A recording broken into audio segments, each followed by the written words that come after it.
Hey guys, welcome back to my channel. I am going to be sharing a few things that I think are definitely essential to becoming a reseller on Poshmark, and I will also be sharing a few tips and tricks that I have learned along the way. So if you are interested in any of that, stay tuned. Welcome back to my channel. If this is your first time watching, I am a full-time reseller on the Poshmark app. I buy clothes at a low price and I resell them online for a profit. It's as simple as that. So if you are interested in getting into reselling, or maybe you just want to see what all the fuss is about, stay tuned for some really good tips and tricks. So today I want to start out with the simplest item on my list that you definitely will want to become a Poshmark reseller, and most of these items can be found very like inexpensive, cheaply. You do not have to break the bank with these items. So I will definitely tell you that these things are not going to cost you like an outrageous amount. The startup to do this is almost like 20 bucks or less you could do this in. So the first thing that I personally think everyone needs is a cute notebook. Now, I am a fan of Erin Condren. She makes super cute notebooks, and the covers, you can change them in and out, like they pop off and then pop back on. You can personalize them, put your name on them. You can add little tassels. I think having something that is pretty or cute to just have, I'm more likely to use it. So definitely you can check out one of those. You can also go to the Dollar Tree and get a composition notebook for $1 and grab some cute paper and some Mod Podge or glue and just glue it on top. It's like so easy. So definitely doesn't have to be super expensive, but I just like the interchangeable covers so I can change them out for the holidays and stuff. But the reason you want a notebook, now I'm by nature a list maker. I love to write to-dos, plan out my day. I like to write it down. If you don't, then there's another option for you, and that is simply a Excel worksheet or spreadsheet on the computer.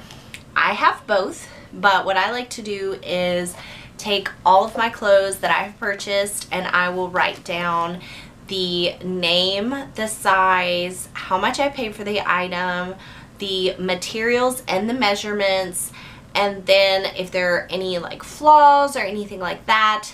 And I will take this and I will transfer it over to my spreadsheet where I keep a few more details and somewhere where I can have a handy kind of look at my sales per month and things like that, my profits and all of that. This is just basically for me as a reference should I forget something, or just to kind of have a backup maybe in case my computer crashes or something, God forbid. But so number one, you definitely want a notepad, a notebook, something to write down your items in. Second, obviously, is a computer. You're definitely going to want to keep it on a spreadsheet where you can keep itemized lists, and you want to keep up with your sales there so you can keep up with taxes and things like that. So obviously a computer. Another very helpful item is going to be a measuring tape. Now this is one you can buy from Walmart or a fabric store. It's just a handheld measuring tape. You can use the other you know, the kinds that pull out, but this one for me is a lot easier to use. Actually what I have gone to is I have washi tape that you will see in some of my videos. It is ruler washi tape, and it is taped to the very top of my desk so that I can measure clothing really quickly. I also use this as well, so definitely super inexpensive. I think this is probably like $2 or $3, but you're gonna want something to record the measurements just in case you get a shirt that maybe doesn't have a size tag in it, or someone specifically asks, you know, how long is this? So it's definitely good to have this on hand. Okay, so the third thing that you are going to want, and this is going to be a very vague step, but you're going to want a way to store your inventory. So I personally keep all of my inventory in bags, and right now I'm using these fancy, very expensive bags. Just kidding. This whole box is like $3, $3 or $4. It has 100 storage bags, and they are simply little plastic bags that open on one end. That's as simple as it is. I fold my clothes up, put them in here, put them away into a bin where I have a system of numbers.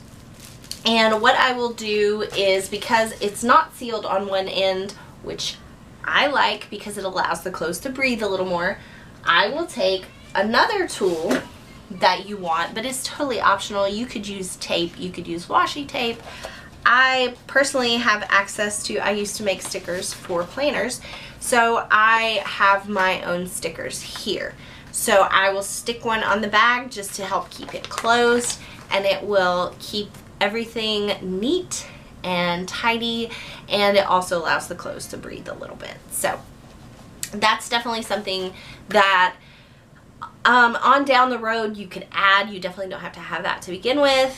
Like I said, the cheaper the better. This is my personal preference. You could buy the clear little self-sealing cello bags off of Amazon if you would like to do that. But that works just as well, and I don't have to wait 2 days for it to be delivered. I can just run to Walmart if I'm getting low. And yeah, so that's really just a quick fix, a simple fix. Some people like to keep their inventory hanging, and that's totally fine. If that's your deal, go for it. You do you, okay? So the next item on our list of things that you will need is some sort of shipping supplies. Now, you can go to the Dollar Tree and spend $5, get a roll of packing tape.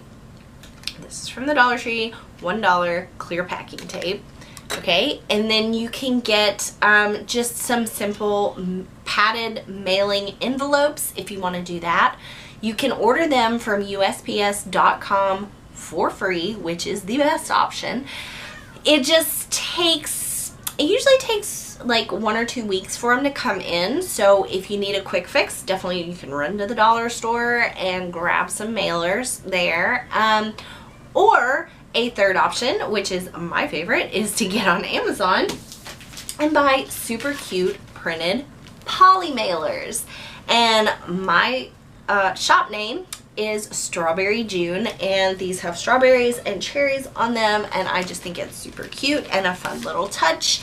It's always nice to get something in the mail that's cute and fun, because when you're an adult, most of the stuff you get in the mail is bills, and they're boring. So that is definitely something that you can pay more for, or you can get it for free from USPS. So depending on what you want to do, or if you're just starting out, there's a few options there.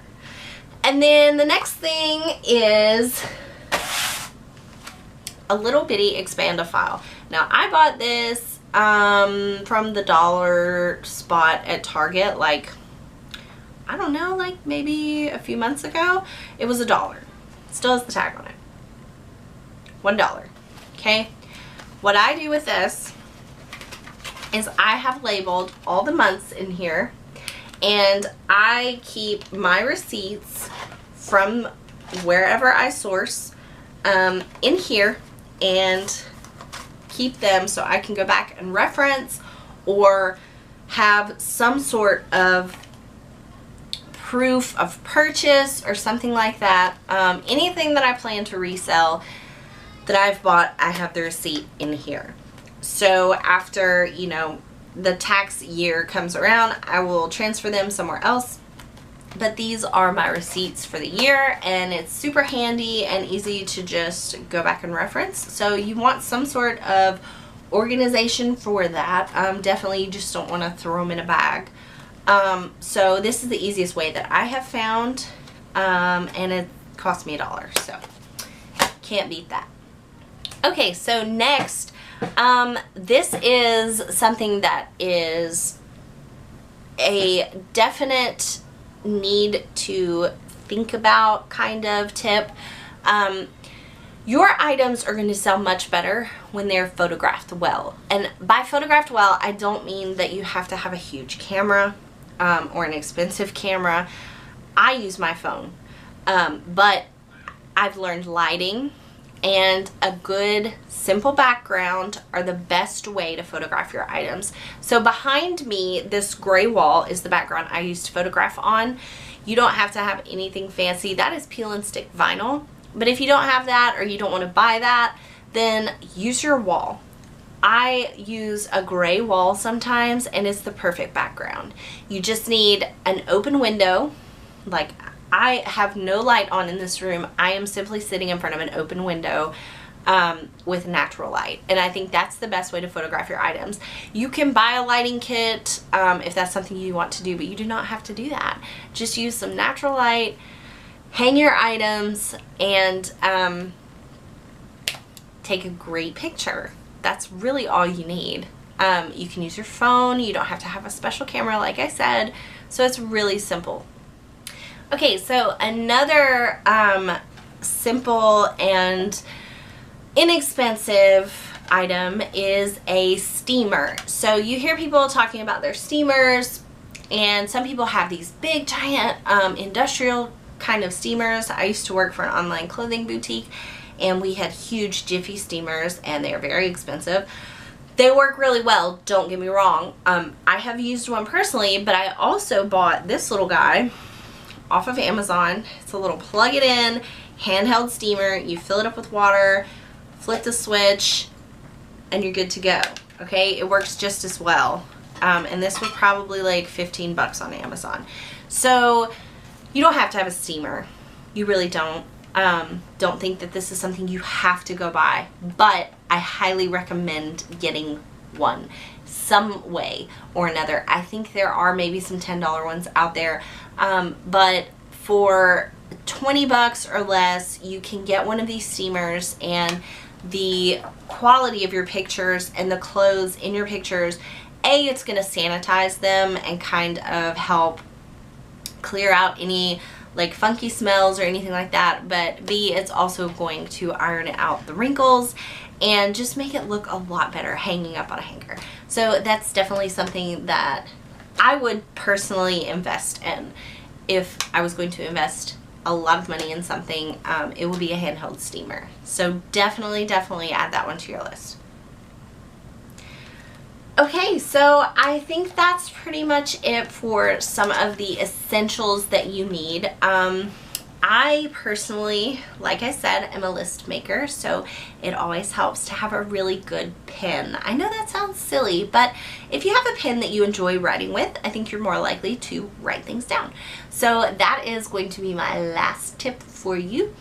And I hope that you have enjoyed this video, and I hope that there's some good information in here for you if you're just starting out.